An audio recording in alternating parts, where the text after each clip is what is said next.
যখন সবাই ভেবেছিল গল্পটা আগেই লেখা হয়ে গেছে, ঠিক তখনই পাকিস্তান এমন একটা জবাব দিল যা গোটা বিশ্বকে তাক লাগিয়ে দিল।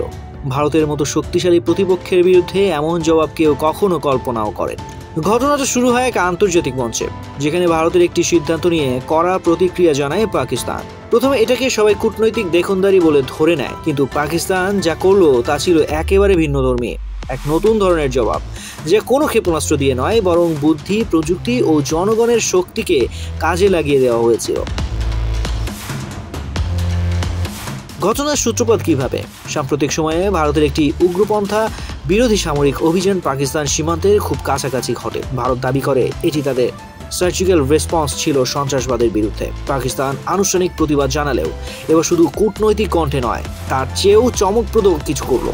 টেক জবাব, পাকিস্তানের সাইবার চমক। ঠিক 2 সপ্তাহ পর ভারতের কয়েকটি গুরুত্বপূর্ণ সরকারি ওয়েবসাইট, রেলওয়ে বুকিং সার্ভার, এমনকি একটি প্রাইভেট স্যাটেলাইট কোম্পানি সিগন্যালিং সিস্টেমে হঠাৎ বিঘ্ন ঘটে।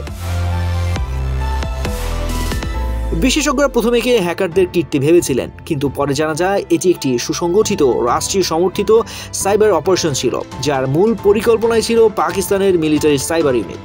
কিন্তু আশ্চর্যজনকভাবে তারা কোনো তথ্য চুরি বা ক্ষতি করেনি। তাদের উদ্দেশ্য ছিল সিগন্যাল দেওয়া। তাদের পাঠানো একটি কোডেড বার্তা ছিল, যেখানে লেখা ছিল রক্ত নয়, প্রযুক্তিতেই জবাব চাই, আমরা পারি কিন্তু করিনি। আন্তর্জাতিক প্রতিক্রিয়া। এই ঘটনার পর জাতিসংঘের নিরাপত্তা পরিষদে ব্যাপক আলোচনার সূত্রপাত হয়। অনেকেই একে ভবিষ্যতে ডিজিটাল যুদ্ধের সূচনা হিসেবে দেখেন, কিন্তু বিশ্ব মিডিয়ায় শিরোনাম হয়ে যায় Pakistan response without firing A bullet, India on alert.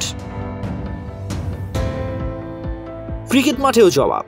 এদিকে একই সময়ে এশিয়া কাপে ভারত পাকিস্তান ম্যাচ চলাকালীন পাকিস্তানের ব্যাটসম্যান এক অবিশ্বাস্য ইনিংস খেলেন, যেখানে ভারতীয় বোলিং আক্রমণ পুরোপুরি ছিন্ন ভিন্ন হয়ে যায়। কেউ কেউ বলছেন মাঠেও যেন পাকিস্তান তার জবাব দিয়ে দিল, কিন্তু এবার ব্যাট দিয়ে, বন্দুক দিয়ে নয়। সামাজিক মাধ্যমে ঝড়। টুইটারে ট্রেন্ডিং হ্যাশট্যাগ হয় unseen reply, Pak digital strike, tech versus thanks. Facebook ও ইউটিউব জুড়ে ভাইরাল হতে থাকে ভিডিও, বিশ্লেষণ, মিম ও জনরোষা। একদিকে অনেকে পাকিস্তানে মার্জিত জবাবকে সাধুবাদ জানিয়েছে, আবার অন্যদিকে ভারতের অভ্যন্তরেও প্রশ্ন উঠেছে, তারা কি প্রস্তুত? কি বার্তা দিল এই ঘটনা? এই ঘটনার মাধ্যমে পাকিস্তান প্রথমবার দেখালো যুদ্ধ শুধু অস্ত্র দিয়ে হয় না, মস্তিষ্ক দিয়েও হয়। তার এক প্রকার অশান্তি ছড়ানো ছাড়াই ভারতের চোখে চোখ রেখে বুঝিয়ে দিয়েছে এবার যুগ পাল্টিয়েছে। যুদ্ধ নয়, তথ্যই নতুন অস্ত্র। পাকিস্তান যে জবাবটা দিল তা যেন যুদ্ধের ময়দানে নয়, বরং সময়ের স্রোতে এগিয়ে থাকা মস্তিষ্কের জয়। আর এই জবাব ভারতের জন্য শুধুই চমক নয়, ভবিষ্যতের বার্তাও।